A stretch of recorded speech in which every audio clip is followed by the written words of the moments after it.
Bem-vindo ao canal Flamengo Fatos. Se você ainda não é inscrito, se inscreva, deixe seu like no vídeo e acione o sininho de notificações para sempre receber nossos vídeos novos. A repórter Helena Calil ainda sofre com o sol do lado de fora. Até o momento, tudo fechado, mas daqui a pouquinho, se tudo der certo, Helena, sombra e muito trabalho do lado de dentro, né? Seja bem-vinda ao Tarde Redonda.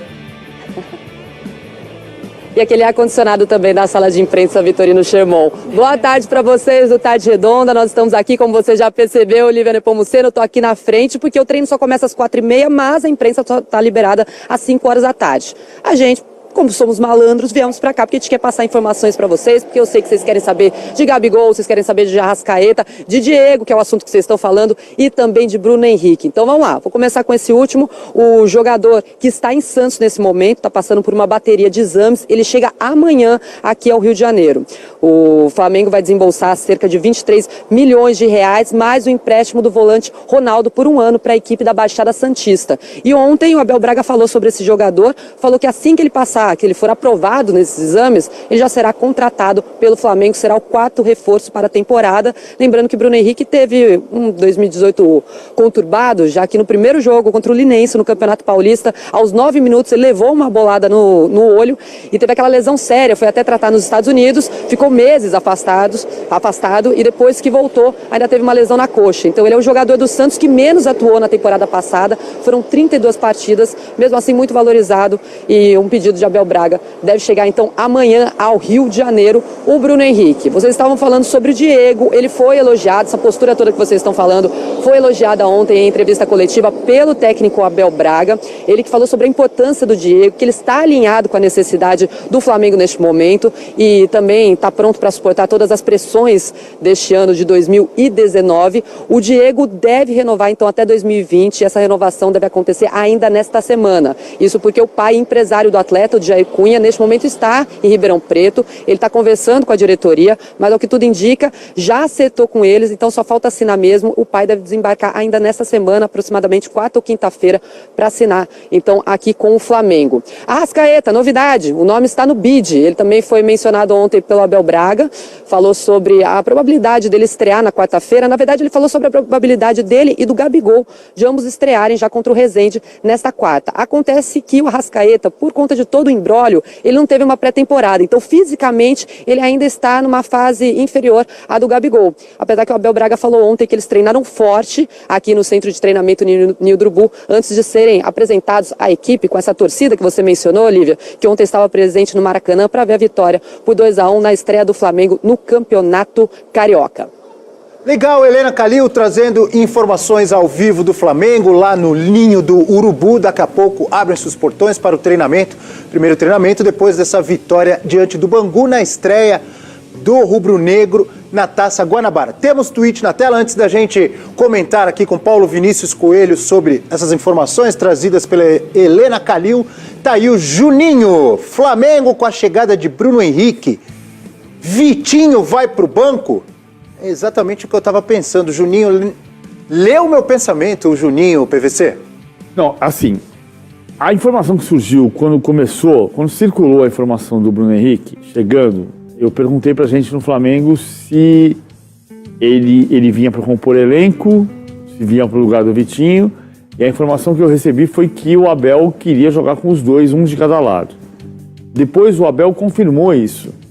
Ele pensa em jogar com os dois, um de cada lado. Velocidade. O que não significa... Porque o Bruno Henrique no Santos jogava exatamente onde joga o Vitinho no Flamengo hoje, pelo lado esquerdo, né? Exatamente. Mas o Abel pensa em um pela direita e outro pela esquerda. Pode ser o Vitinho pela direita. Quem tem jogado pela direita é o Everton Ribeiro. Pode ser o Vitinho pela direita e o Bruno Henrique pela esquerda. Pode ser o Bruno Henrique pela direita e o Vitinho pela esquerda. Ele pensa em 2 homens de velocidade. Não quer dizer que isso vai ser uma fórmula definitiva. Porque primeiro o cara tem que chegar, começar a treinar, entender se está treinando bem, se não está. Se o Vitinho vai jogar bem, ontem jogou mal. Se os dois estiverem jogando bem, a ideia do Abel é ter um de cada lado. Alguém tem que sair. E jogar no que ele chama de 4-3-3. Eu chamaria de 4-1, 4-1, ele chama de 4-3-3. Ter 2 meias e um volante. Coelhar e 2 meias. Vamos entender quem é que vai ser. Tudo isso, tá vendo como a gente tem que montar o time? Sim. Não tem um time estruturado que você enxergue o Flamengo do meio pra frente, a escalação é essa daqui. Que aí tem Diego, tem Arrascaeta, Exato. tem Gabigol. Vai jogar com o Diego um pouco mais atrás, colocar o De Arrascaeta para ir mais à frente, vai colocar os dois juntos. Lembrando que o Abel, no programa que você esteve aqui no Fox Sports, nos especialistas, disse que vai repetir a fórmula do Palmeiras, que não é a grande descoberta da roda, mas que ele pretende ter elenco para girar. Então, numa dessa, por que não um jogo Bruno Henrique, no outro jogo Vitinho, em algum jogo os dois atuando juntos? Lógico. É preciso o Abel ainda montar. Daqui a pouquinho a gente vai seguir colocando mensagem na tela, mas já que você falou que o Vitinho não jogou bem, segura aí, Santos. Santos até morrer. Vamos falar sobre o Santos, mas só o PVC me responde rapidinho sobre as vaias ontem do Maracanã. Boa parte da torcida, eles vaiaram o Vitinho e alguns aplaudiram.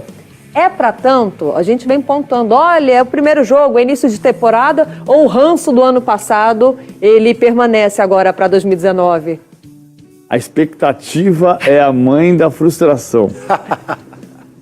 Na verdade, a frase é diferente, mas eu adaptei. Mas é pra tanto? Você falou que ele jogou mal, ele jogou tão mal assim para ser vaiado, não é momento do torcedor apoiar, já que é um ano novo que se inicia?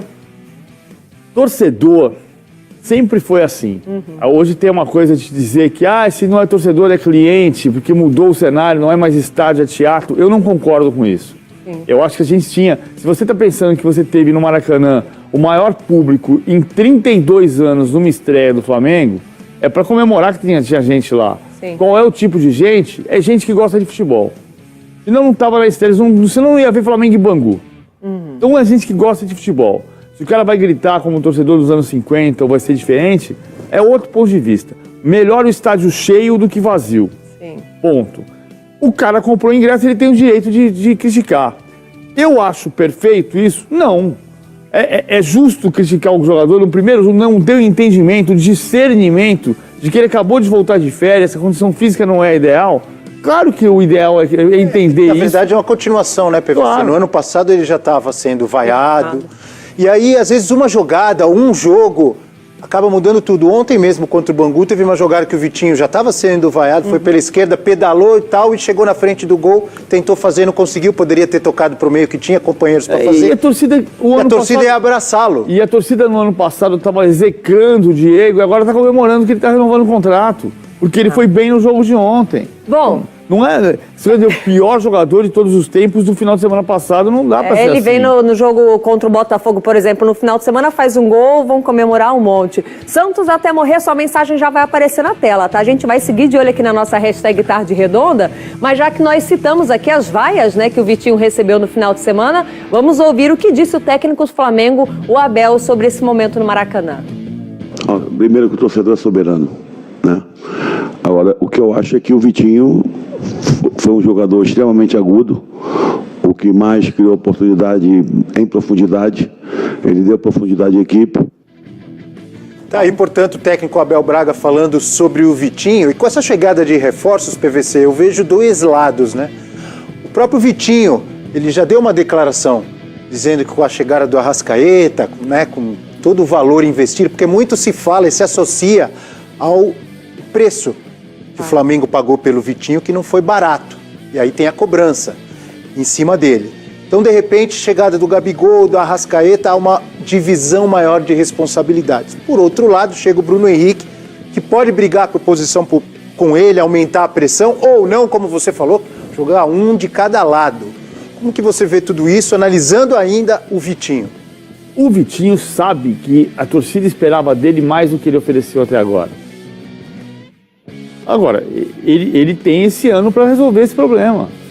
Ele não tem que jogar bem no Flamengo porque ele foi o jogador mais caro da história do Flamengo até a chegada da Arrascaeta. Ele tem que jogar bem no Flamengo porque ele é jogador do Flamengo. O Flamengo tem que ter um time com 11 jogadores que o técnico confie e a torcida confie. Boa. Bom, é simples assim. Nem tão simples assim, mas parece simples. Vamos seguir de olho na nossa hashtag Tarde Redonda, porque tem muita gente participando, então...